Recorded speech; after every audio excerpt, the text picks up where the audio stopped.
A'udzu billahi minasyaitonir rajim. Bismillahirrahmanirrahim. Assalamualaikum warahmatullahi wabarakatuh. Alhamdulillahi wahda, wassalatu wassalamu ala rasulillah. Sahabat Berkah Channel, rahimakumullah. Diriwayatkan oleh Imam Ahmad bin Hanbal bahwa ada seorang laki-laki yang bernama Nuaiman. Dia adalah orang yang sering minum minuman keras. Rasulullah marah. Rasulullah itu adalah orang yang paling sabar. Tapi kalau sudah berhubungan dengan masalah agama, Rasulullah adalah orang yang paling marah. Maka Rasulullah panggil Nuaiman. Apa yang kamu lakukan? Dia katakan, aku minum minuman keras ya Rasulullah. Kemudian dia dicambuk, lalu dia bertaubat kepada Allah Subhanahu wa ta'ala. Kemudian dia ketahuan minum lagi dan dicambuk lagi oleh Rasulullah SAW, sehingga sebagian sahabat juga memukulnya dengan pukulan yang sangat keras, sehingga para sahabat pun berkata, laknatullahi ala Nuaiman, semoga Allah melaknat kamu Nuaiman. Dia mempermainkan Rasulullah. Dia bilang sudah mau tobat tapi minum lagi. Dia bilang sudah mau tobat tapi minum lagi. Maka Rasulullah mengatakan, la tal'aruf fa innahu yuhibbullah wa rasulah.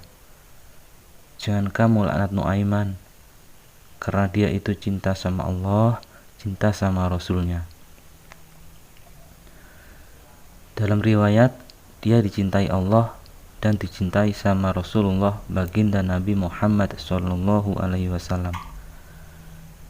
Ibnu Majah menceritakan bahwa Nuaiman ini pernah diajak oleh Sayyiduna Abu Bakar pergi ke negeri Syam untuk berdagang. Ketika itu Sayyiduna Abu Bakar mengatakan kepada Rasulullah, ya Rasulullah, saya mau izin. Mau apa? Ya Rasulullah, saya mau ajak dua sahabat kamu pergi berdagang. Siapa? Kata Rasulullah. Nuaiman. Kamu mau ajak Nuaiman? Mau ngapain? Berseru-seruan ya Rasulullah. Kata Rasulullah, ya sudah, saya izinkan kamu bawa Nuaiman. Ketika itu Sayyidina Abu Bakar membawa Nuaiman sama satu sahabatnya yang bernama Suhaibit ibn Harmalah. Ini sahabat Rasul yang memiliki sifat yang berbeda-beda. Kalau Nuaiman ini aneh. Pernah Rasulullah dibawakan makanan yang sangat banyak. Ketika Rasulullah dan sahabat semua makan, tiba-tiba Nuaiman mengatakan pada Rasulullah, ya Rasulullah, ini penjualnya, tolong engkau yang bayar ya Rasulullah. Makanan udah habis, Rasulullah SAW bingung. Saya yang bayar. Akhirnya Rasulullah mengatakan pada semua sahabat, ayo keluarkan uang, kita patungan, kita bayar. Rasulullah aja dimainin, apalagi kita orang. Sallallahu ala Nabi Muhammad. Maka diceritakan, Nuaiman diajak oleh Sayyiduna Abu Bakar. Sesampainya di negeri Syam, semua diberi tugas. Semua memiliki tugas. Nuaiman tanya, wahai Abu Bakar, kerjaannya saya apa? Kata Sayyidina Abu Bakar, kamu mau ngapain terserah kamu, wahai Nuaiman. Yang penting kamu ikut saya. Kemudian satu di antara mereka yang namanya Suhaibit ibn Harmalah ditanya oleh Sayyidina Abu Bakar, wahai Suhaibit, kamu mau kerjaan apa? Kata Suhaibit, terserah kamu wahai Abu Bakar. Ya sudah, kalau begitu kamu menjaga makanan. Karena saya tahu kamu ini adalah orang yang senantiasa menjaga amanah. Suhaibit ini kalau disuruh maju, dia maju. Disuruh mundur, dia mundur. Kalau Nuaiman ini beda. Disuruh maju, dia mundur. Disuruh ke kanan, dia ke kiri. Maka Suhaibit mendapatkan tugas, semua mendapatkan tugas kecuali Nuaiman. Sehingga ikhwani, Apa yang terjadi? Sayyiduna Abu Bakar pergi sibuk dengan kesibukannya, sehingga datanglah waktu siang, Nuaiman sudah lapar. Dia tidak punya uang. Dia diajak Abu Bakar tapi tidak diberikan uang, sehingga dia cari-cari makanan. Dia tahu kalau Suhaibit yang menjaga makanan. Dia katakan, "Wahai Suhaibit, saya mau makan. Berikan kepada saya sedikit makanan saja. Yang terpenting saya makan sekarang." Kata Suhaibit, "Ya Allah Nuaiman, kita tunggu Abu Bakar saja. Saya tidak boleh berikan kepada siapapun kecuali atas izin Abu Bakar." Kata Nuaiman, "Kasih saya makanan, kalau tidak saya bikin masalah sama kamu." Merah wajahnya Suhaibit, karena dia tahu jangankan dia, Rasulullah saja dimainin. Bingung dia. "Apa yang harus saya lakukan?" kata Nuaiman. "Gampang saja. Kamu kasih saya makanan, kalau tidak saya bikin masalah sama kamu." Suhaibit berpikir panjang. Setelah itu dia katakan, "Ya sudah Nuaiman, saya akan tetap menjaga amanah Abu Bakar, karena saya takut ini adalah perintah dari sahabatnya Nabi Shallallahu Alaihi Wasallam." Kata Nuaiman, "Kalau memang begitu, ya sudah. Berarti kamu ngajak berantem sama saya." Lalu Nuaiman pergi ke pasar. Dia cari-cari penjualan hamba sahaya. "Ini berapa harganya?" Hitungan orang zaman dulu. "Ini 100 dirham harganya." Harganya antara 300, 200 sampai 100 dirham. Kemudian Nuaiman mengatakan kepada penjual hamba sahaya tersebut, "Saya juga punya hamba sahaya, tapi saya jual murah, cuman 20 dirham saja. Apa benar ada hamba sahaya harganya segitu?" Kata Nuaiman, "Iya benar, karena dia punya kekurangan." "Apa kekurangannya?" "Nanti kalau kalian tangkap, dia akan teriak, 'Saya bukan hamba sahaya, tapi orang merdeka.'" Akhirnya semua orang berkumpul mau membeli, sama Nuaiman diajak ke Suhaibit ibn Harmalah tadi. Kata Nuaiman, "Itu di sana ada orang yang sedang berdiri sambil menjaga makanan. Itu hamba saya. Tangkap saja." "Oh baik." Dia berikan uang 20 dirham, dimasukkan oleh Nuaiman ke dalam kantongnya. Kemudian Suhaibit ditangkap. Ketika ditangkap, Suhaibit teriak, "Saya bukan hamba sahaya, saya orang merdeka." Maka kata-kata orang tersebut mengatakan, "Saya sudah tahu kekurangan kamu. Ini memang kekurangan kamu. Tapi saya tidak perlu sama kekurangan kamu. Yang penting kamu mau kerja. Karena hamba saya untuk apa? Untuk kerja kan? Mau dia ngomel, mau dia apa, yang penting dia mau kerja." Akhirnya ditangkaplah Suhaibit dan dijual di pasar. Nuaiman punya uang banyak ini. Dia beli makanan, dia beli minuman, dia beli hadiah buat Rasulullah, sehingga Sayyiduna Abu Bakar pun pulang. Abu Bakar mencari, "Di mana Suhaibit? Mana Suhaibit?" Ketika semua sudah lapar, kata Nuaiman, dengan mudahnya dia mengatakan, "Sudah saya jual wahai Abu Bakar." Maka Sayyidina Abu Bakar bertanya, "Apa yang kamu lakukan wahai Nuaiman?" Diceritakan oleh Nuaiman dengan jujur. Nuaiman ini orangnya jujur, apa adanya, tapi nyusahin. Akhirnya Sayyidina Abu Bakar pergi ke pasar dan Suhaibit dibeli lagi sama Sayyidina Abu Bakar. Pulang ke Madinah, kisah ini diceritakan di hadapan Rasulullah Shallallahu Alaihi Wasallam. Maka perawi pun mengatakan, "Fadohika nabiyyu hatta badat nawahiduhu."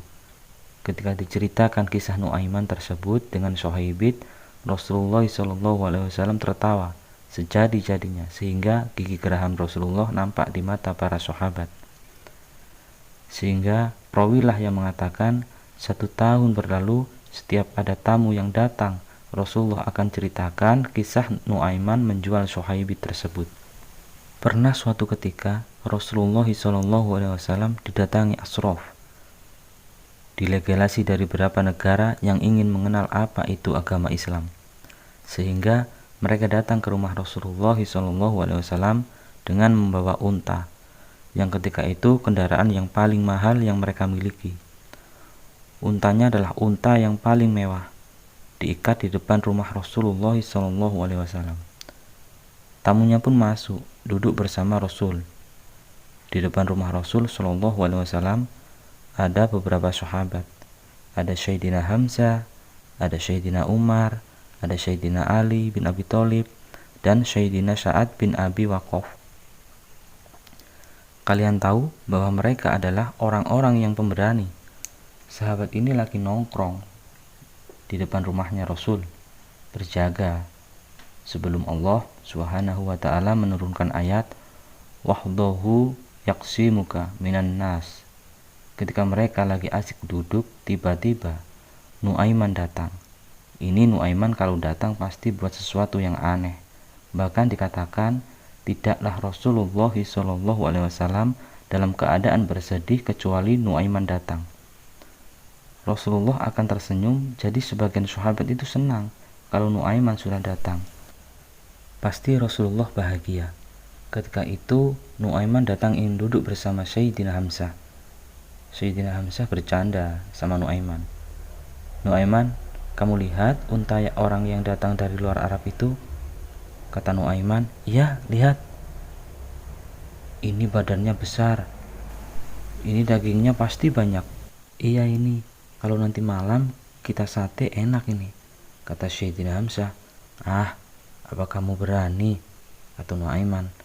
Saya berani saja, asal kalian jangan bilang sama Rasulullah. Akhirnya Sayyidina Hamzah lupa masalahnya itu cuma bercanda saja. Ketika Sayyidina Hamzah lagi asik ngobrol sama para sahabat, tiba-tiba apa?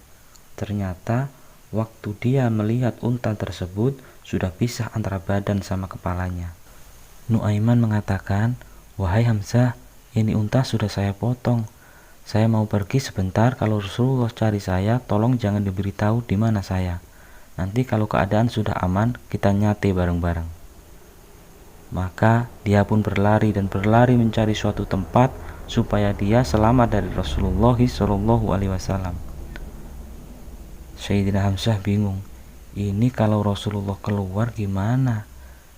Ada Hamzah Asadullah, ada Ali bin Abi Thalib, ada Umar, tidak bisa jaga unta tamunya Rasulullah SAW. Akhirnya benar apa yang terjadi? Tamu Rasulullah mau pulang. Ketika dia buka pintu melihat untanya sudah mati, maka teriak, "Wa nakota, unta kami, wahai Muhammad." Baru mau kenal Islam, kendaraan kami sudah dibunuh. Rasulullah lihat Sayyidina Hamzah, lihat Sayyidina Ali, mereka tidak bisa apa-apa. Mereka hanya bilang, "Nuaiman ya Rasulullah." Rasulullah perintahkan Sayyidina Umar, wahai Umar, kamu ambil uang, kemudian kamu gantikan, berikan 2 kali lipat daripada harga unta ini. Sehingga agar agama Islam tidak didengar dengan sesuatu yang tidak baik. Akhirnya diberikan unta yang baru dan diberikan harta yang lebih untuk orang tersebut. Sehingga orang tersebut tidak menjelek-jelekkan agama Islam. Kata Rasulullah SAW, dan sekarang waktunya kita balik kepada Nuaiman. Ternyata Nuaiman berlari ke tempat yang sangat jauh, sampai hampir keluar dari kota Madinah. Dia dapatkan seorang sahabat Nabi yang hadir juga di dalam peperangan Badar, namanya Al-Miqdatul Aswad, yang ketika itu sedang menggali sumur. Ketika sedang menggali sumur, Nuaiman datang. Wahai Miqdad, wahai sahabat Rasul, kamu orang yang hadir dalam peperangan Badar, kamu orang yang hebat. Dipuji-puji sama Nuaiman. Ada maunya. Akhirnya dia bilang, wahai Miqdad, tolong saya. Kenapa wahai Nuaiman? Kamu ini orang yang disayang sama Rasulullah. Kata Nuaiman, saya ini sedang dikejar-kejar orang jahat. Tolong selamatkan saya. Saya pengen masuk ke dalam sumurmu. Boleh atau tidak? Kata Miqdad, siapa yang mengejar kamu? Pokoknya saya dikejar sama orang-orang. Kamu mau atau tidak menyelamatkan saya? Ya sudah, selagi kamu adalah sahabat Nabi, silahkan kamu masuk. Akhirnya Nuaiman masuk ke dalam sumur tersebut. Lalu dia keluar lagi, lalu dia mengatakan, wahai Miqdad, nanti kalau ada yang cari saya, tolong jangan kasih tahu saya ya, kalau saya ada di dalam sumur. Kata Miqdad, baiklah. Kata Nuaiman, Siapapun yang mencari saya, engkau tidak akan kasih tahu? Iya, walaupun Rasulullah yang tanya saya. Kata Mikdad, gak mungkin Rasulullah datang ke tempat sejauh ini. Iya, walaupun Rasulullah. Akhirnya Nuaiman masuk lagi ke dalam sumur. Setelah beberapa menit, Rasulullah dan para sahabat benar datang. Mikdad bingung ini. Ini kenapa Rasulullah datang ke RT kami? Ada apa Rasulullah sampai sejauh ini? Ya Rasulullah, ada apa ya Rasulullah? Kata Rasulullah, saya lagi mencari Nuaiman. Apa kamu tahu di mana Nuaiman? Innalillah, kata Mikdad. Gak dijawab ini Rasulullah. Kalau dijawab saya ingkar janji. Akhirnya apa yang Mikdad katakan? Wahai Rasulullah, mata saya tidak memandang kepada Nuaiman, tapi tangannya nunjuk ke sumur. Akhirnya dibuka sama Rasulullah, Nuaiman pun keluar. Kata Rasulullah, Nuaiman, kamu bikin malu saya, wahai Nuaiman.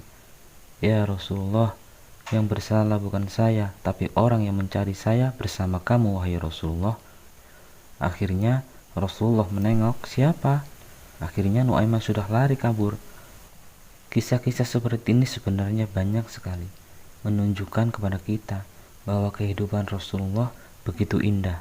Kalau kamu ingin menjadi orang yang baik, contoh Rasulullah.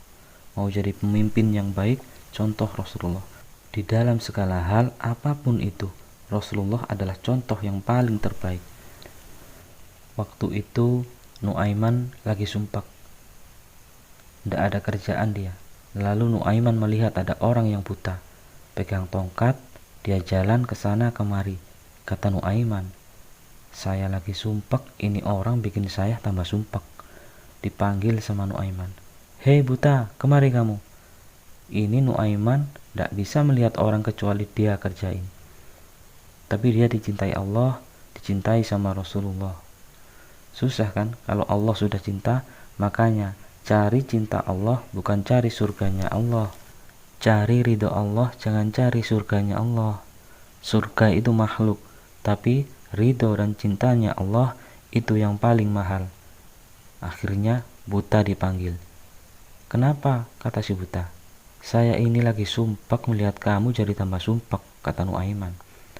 Saya ini bukan mau buat sumpah orang, kata si buta. Lalu apa yang kamu lakukan? Saya ini dari tadi cari toilet.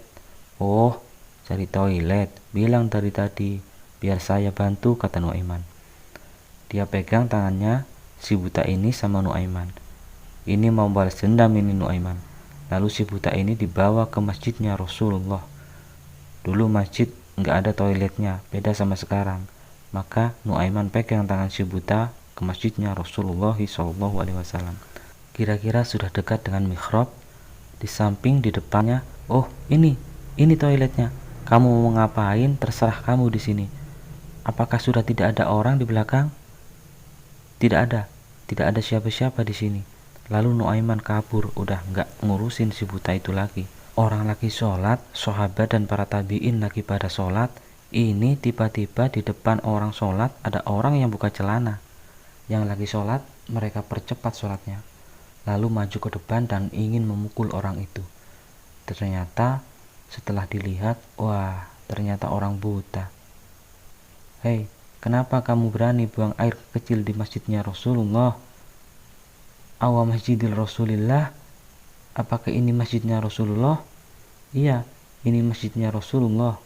Inna lillahi wa inna ilaihi roji'un, kata si buta. Tadi saya lagi cari toilet, tiba-tiba ketemu yang sepertinya orang baik. Dari tutur bicaranya orang baik. Dikatakan bahwa ini adalah toilet, tempat buang air kecil. Kata sahabat, ini pasti ulahnya Nuaiman. Siapa? Kata si buta. Nuaiman. Kurang ajar Nuaiman. Saya bernadar, saya tidak akan pulang dari kota Madinah sebelum saya pukul Nuaiman dengan tongkat saya. Buta ini sudah begitu marah. Akhirnya dia keluar dari masjid. Dia ke sana kemari untuk mencari Nuaiman. Dia tanya-tanya, tahu Nuaiman? Oh Nuaiman, kalau kamu cari gak bakalan ketemu. Ketika si buta ini sudah capek, tiba-tiba Nuaiman datang. Nuaiman tanya, dia rubah suaranya. "Hei buta, kamu lagi ngapain sendirian di sini? Saya lagi cari seseorang yang telah menipu saya. Siapa namanya? Nuaiman. Terus kamu mau ngapain sekarang?" "Saya mau balas dendam." "Oh, sini, aku antar kamu kepada Nuaiman." Padahal yang ngomong itu Nuaiman. Maka Nuaiman memegang tangan si buta, diajak keliling-keliling dulu, seakan-akan tempatnya jauh. Selepas itu, dibawa ke masjidnya Rasulullah lagi. Didekatkan kepada mihrab. Ketika itu, Khalifatul Rasulillah, Sayyiduna Utsman bin Affan, Amirul Mukminin, sedang sholat. Sayyidina Utsman jangan ditanya khusyuknya di dalam sholat. Bahkan beliau terbunuh ketika membaca Al-Qur'an. Lalu si buta dipegang tangannya, didekatkan kepada Amirul Mukminin yang sedang sholat. Kata Nuaiman, "Itu Nuaiman, habis nipu kamu, dia pura-pura sholat," katanya. "Oh, ini Nuaiman." "Iya," katanya. Habis itu Nuaiman pergi. Buta ambil tongkatnya, lalu dia pukul Sayyiduna Utsman bin Affan sekuat-kuatnya. Dari belakang, para tabi'in berteriak, "Qutila Amirul Mukminin, ada musuh yang mau membunuh Amirul Mukminin." Semua menyerbu. Ternyata, dia lagi. Baru sekitar setengah jam yang lalu, dia buang air kecil di sini. Sekarang sudah memukul Sayyidina Utsman bin Affan. "Kenapa kamu pukul Amirul Mukminin?" "Yang saya pukul barusan Amirul Mukminin. Saya ditipu sama orang. Orang itu bilang itu adalah Nuaiman." Kata si buta, "Demi Allah, mulai sekarang saya tidak akan percaya lagi kepada manusia."